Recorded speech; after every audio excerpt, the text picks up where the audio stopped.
I have had an up and down relationship with FIFA over the years. I enjoyed elements of them, but had some beefs with the core football. It always felt like the AI was reading your mind, and matches were a bit on the fixed side. And whilst that shite is still present in FIFA 19, there are plenty of modes to avoid that, and the content on offer is on the very large side. Your objective in FIFA is to get the ball up the pitch and wang it one top bins. Maybe call the ref a cunt as well when you get fouled and he doesn't blow his whistle.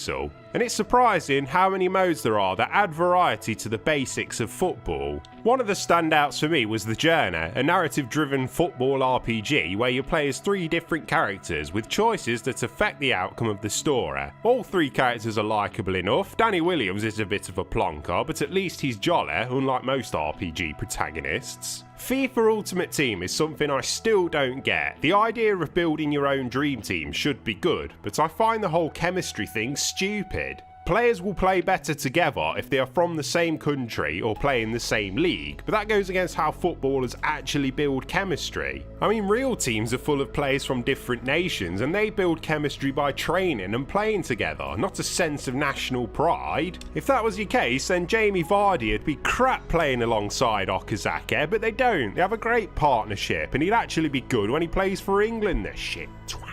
And the mode encourages you to purchase microtransactions in a game you've already paid 50 quid for, which can fuck right off. The single player career mode can be played as a manager or a single player, whether that's an existing pro or your own creation. And again, it's quite engaging. It's a football RPG where you improve your player by doing well in training and playing well in matches. Though this mode is exactly the same as it was in FIFA 18, which is a pisser because there is lots of potential here. Pro Clubs is probably my favourite mode. With mates, it's a good laugh, a nice online football RPG with skill trees and player development, and most people who play it have made players that look like they have been hit in the face by a train 6 or 7 times. You can always spot a try-hard team if their players look good, the wanks. I would like to be able to customise the players on my team visually as well to make them all look like car crashes, but again, this mode is exactly the same as FIFA 18. The core football to me feels quite good this year. The pace isn't too fast or too slow.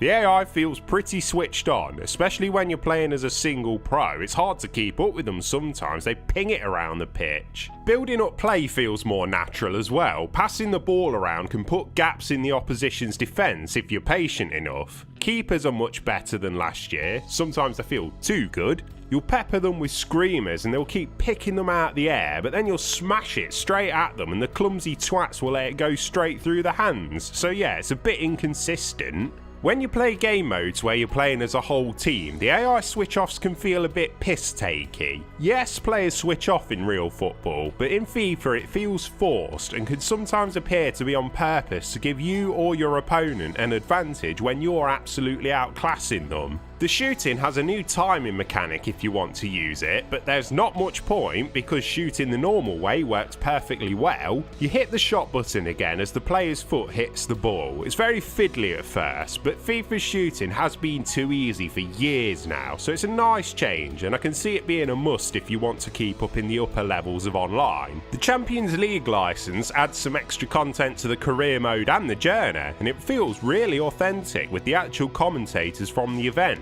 But that's about all that's new, so that will piss you off if you're a keen veteran. The presentation of the whole game looks great, the player animations look awesome, the commentary, whilst repetitive, is pretty convincing. But visually it takes a hit depending on what mode you're on, I think anyway. The frame rate seems to drop when you play a Be a Pro mode to 30 frames a second, but otherwise it's a rock solid 60.